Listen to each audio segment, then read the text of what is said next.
like to invest in early childhood education means that you're going to get an amazing return of investment because of the things like you said. We know that there's data that shows that the more we invest in early childhood education, then the less we have to invest in things like the juvenile systems, right? Yeah. The jail systems and all of the things.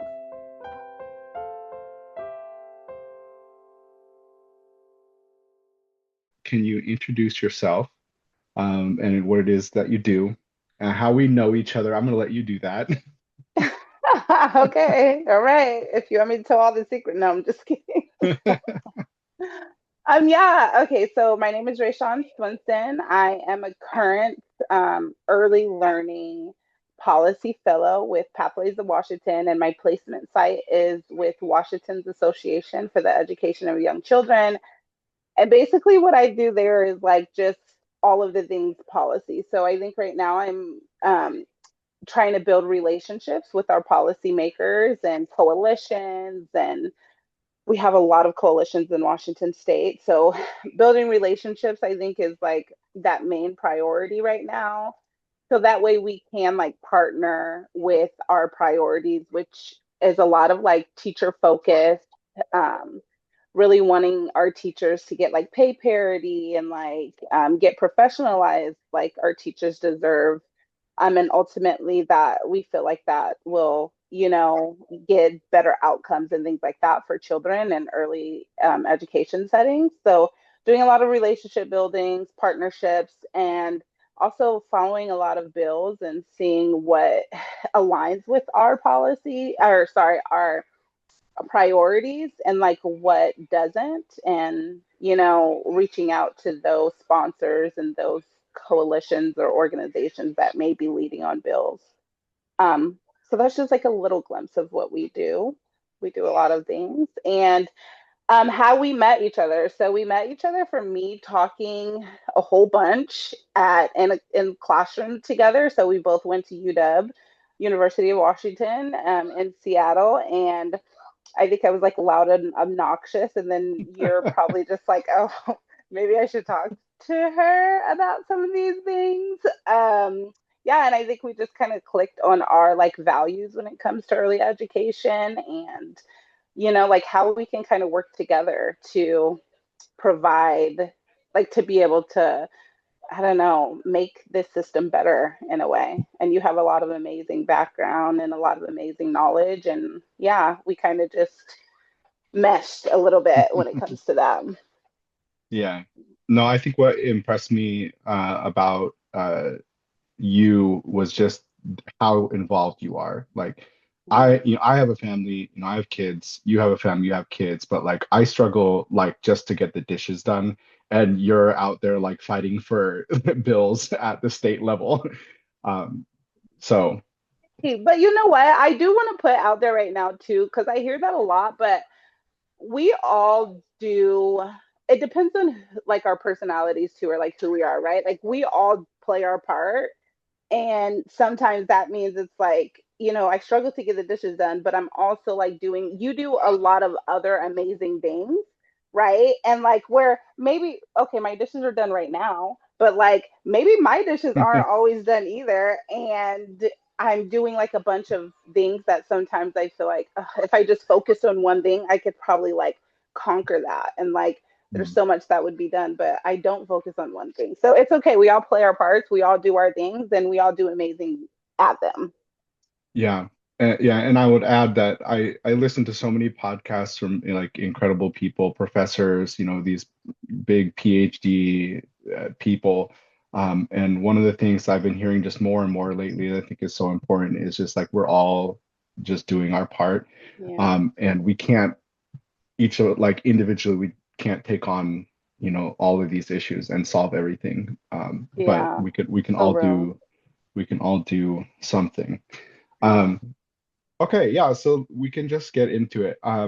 So you sent me a few bills that are getting ready to get pushed through um, the Yeah. the Senate, right? Um, But you have Yeah. this House Bill 2187, which is taxes and businesses and utilities are funding small business employer-supported childcare. And this is going to happen via tr tax credit starting in 2027, right? Well, so Uh, first, I think first thing that's important too is to know like where these bills are because um, a bill can be pre-filed. So basically, that means like before the legislative session starts, then the policymakers or our legislators introduce a bill.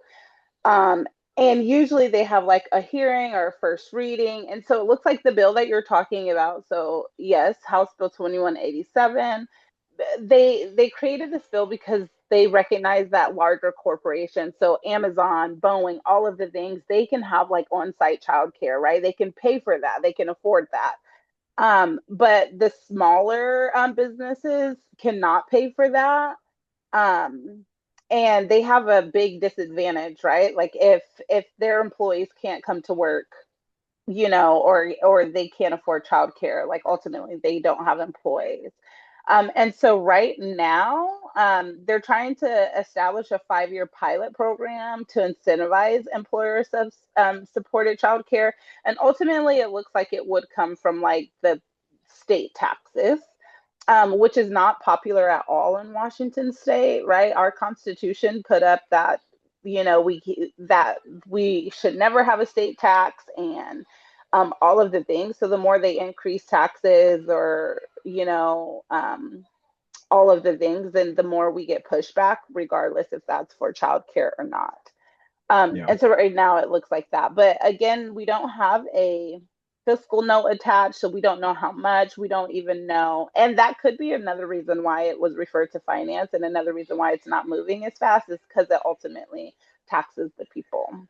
right. So this is going to help small businesses provide childcare benefits to their employees, right? Yeah. So the in the end, it's the employees and the employees' families that are benefiting, and it's going to have to be paid for through taxes. So that's, it's us, the people of Washington, that are going to be footing the bill for this. Why do I want my tax dollars going to other people's childcare? I mean, that is the golden question. And I do want to say too that if you look on this bill, the sponsors, a lot of them are Republican sponsors, which here in the United States, usually Republicans are against tax, right? And so that's why this bill is a little bit confusing to me. And I need like more, even myself, I need to reach out and ask more questions. But to answer your question, right? Like we ask, why would my taxes, right? If say I don't have kids, I have two beautiful kids. So of course I'm like, oh yes, yes, we should help with childcare. But me, say I don't have any kids and I'm asking myself, why should I have to pay for other people's childcare when I don't have any kids, right? And ultimately, like it's like if we want people working in our businesses, if we want to our coworker to not have to call out at least once or twice a week because of lack of childcare for them. If we don't want to pick up like that bulk of work, right?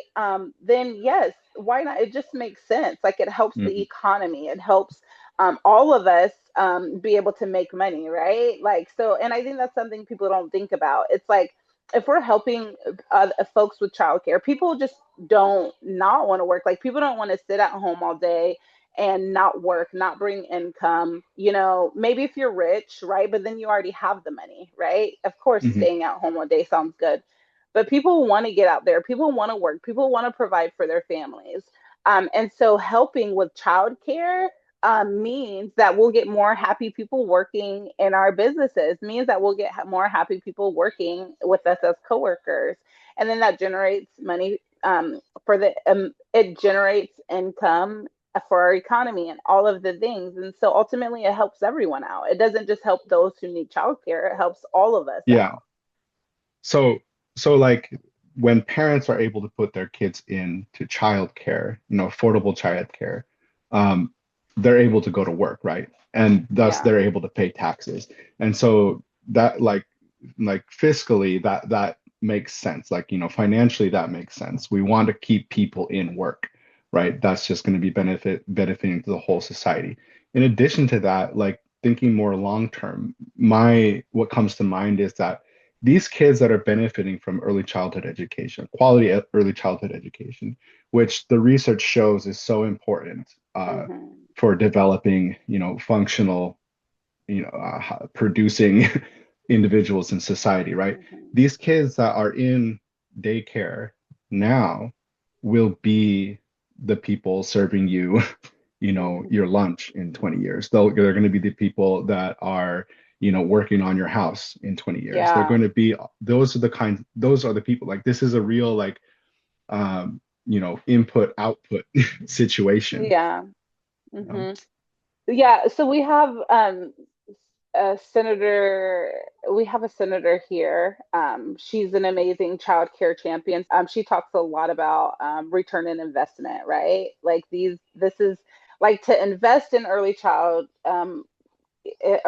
education means that you're going to get an amazing return on investment because of the things like you said. We know that there's data that shows that the more we invest in early childhood education, then the less we have to invest in things like the juvenile systems, right? Yeah. The jail systems and all of the things. However, this is my humble opinion and just the things that I've seen, and I bet you we can find some data on this. We don't, we are looking for those short term satisfactions, right? Like we're looking for what we can see the next day, what we can see in a month. We are not looking at what we can see in 21 years, 18 years from now, right?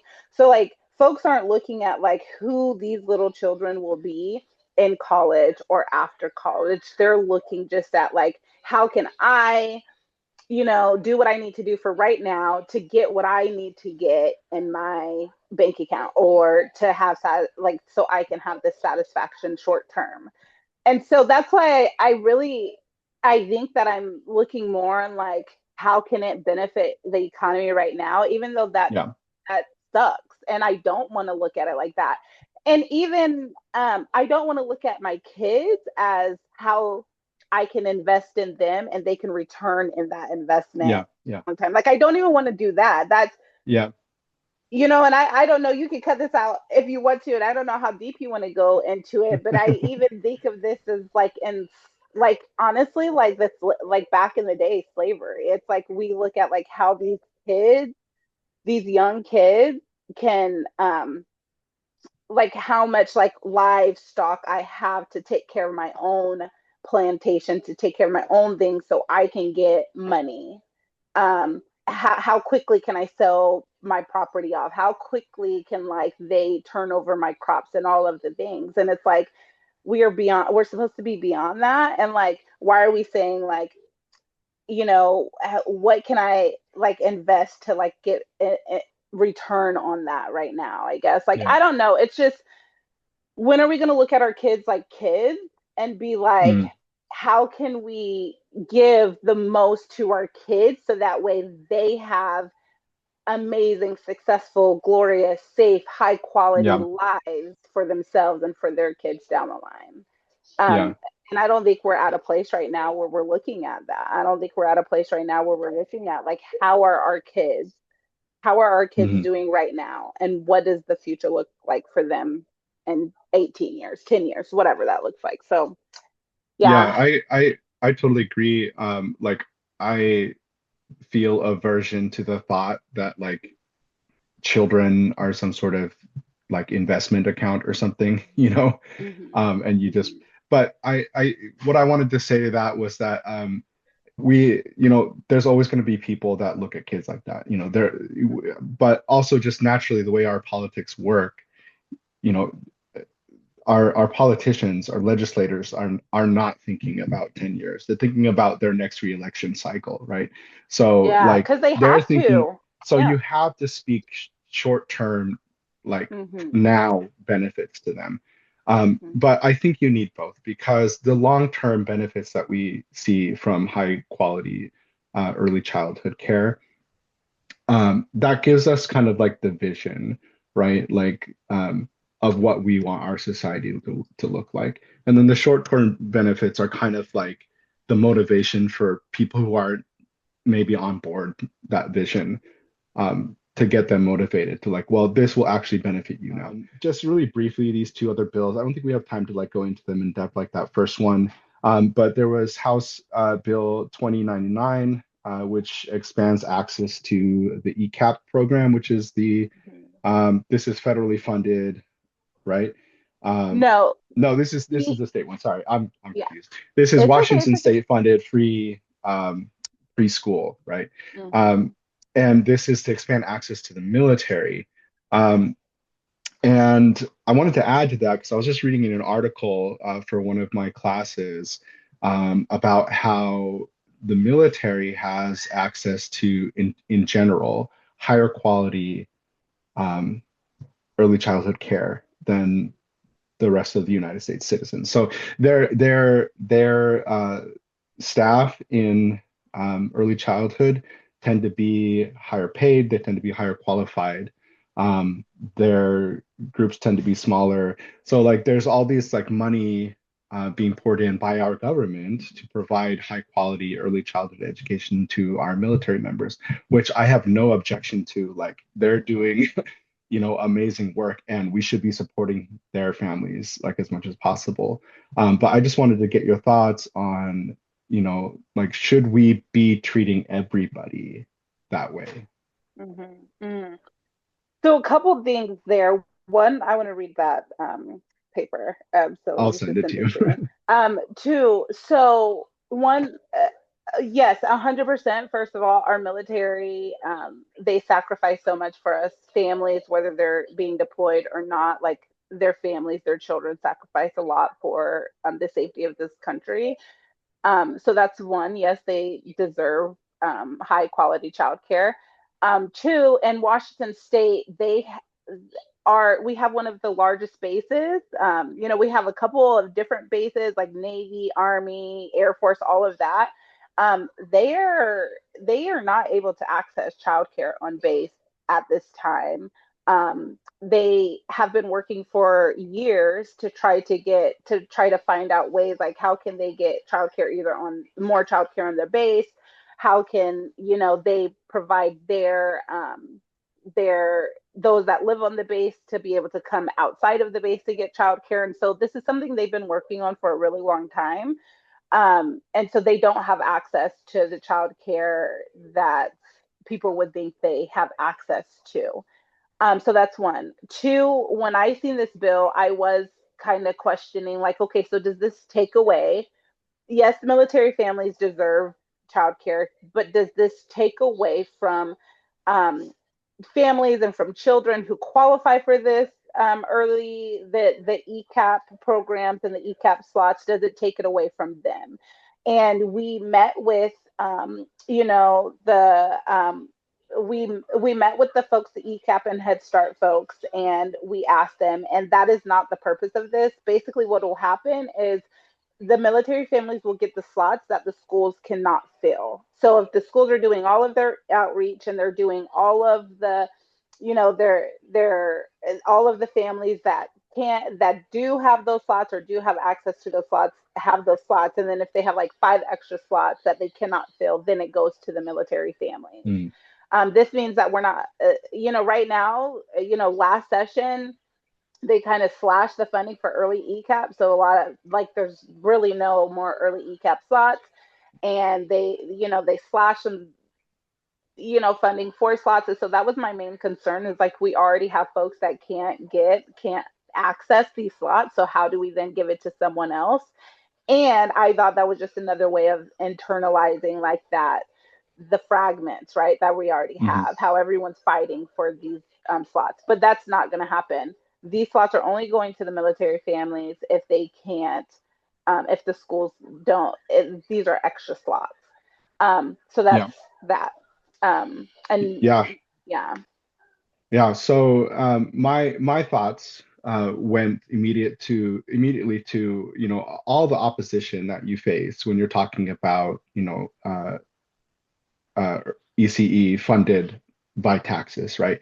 You have people that are calling you communists, they're socialists, like, Mhm. um, Mhm.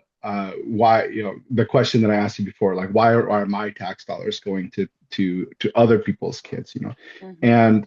And I just found it interesting how much our government already invests in the early childhood care for our military.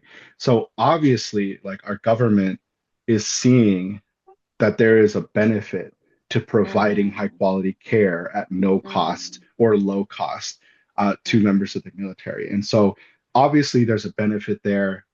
People already believe in this benefit. Mhm. My thought is that let's extend that benefit to everybody, To right? everyone. Mhm. And yeah, and the last bill was 2159, and it was talking about tracking funds from donations um, by the treasurer. So if you got like a 1 minute thing about that, You're funny. You're like you're and then taking up too much time. I want to Um, move on.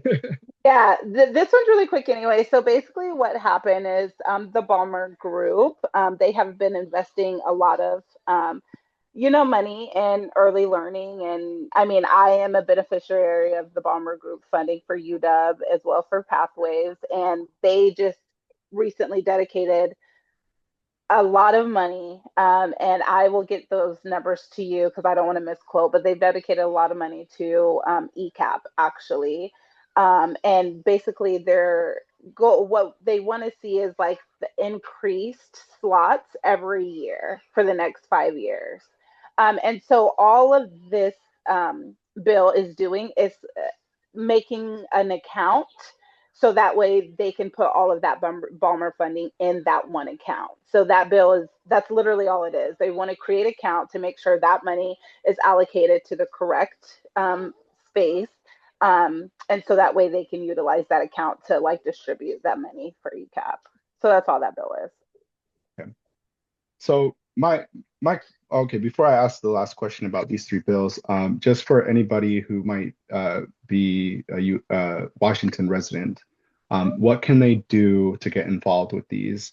What can they do to support them or to fight for getting them revised? What are things that your average person can do with these? Yeah, so if you live in Washington State, the best thing to always do is go to leg.wa.gov. And you'll be able to track these bills. So you just put the bill numbers in the bill tracking system, and then those bills will pop up. And then on the right hand side, you'll see something like sign in or sign in to testify. And you don't have to testify, though you can, but you don't have to testify. You can always sign in pro or con to any bill that you either believe in or any bill that you feel like will be negatively and will negatively impact you. So you can always sign in. You can also always reach out to your legislators or the to reach out to your local legislator to ask them um, to support this bill or not to support the bill. And then you can also look at who sponsored the bill and then also message them, send them an email to tell them how you feel about the bill as well. So there's a couple of different ways. Um, and yeah, just So always go how to do you find out who your ledge.law. legislator is? Yeah, so you find out who your legislator is on ledge.wa.gov as well. That's the easiest. And you just go in, there's a button that says find my district, and you type in your address, and you'll find your legislators will pop up as well as your congressional member. So that's like the federal, like our federal senators and House representatives. So yeah, Yeah. maybe that can be another episode. We'll figure out how to Yeah. do that.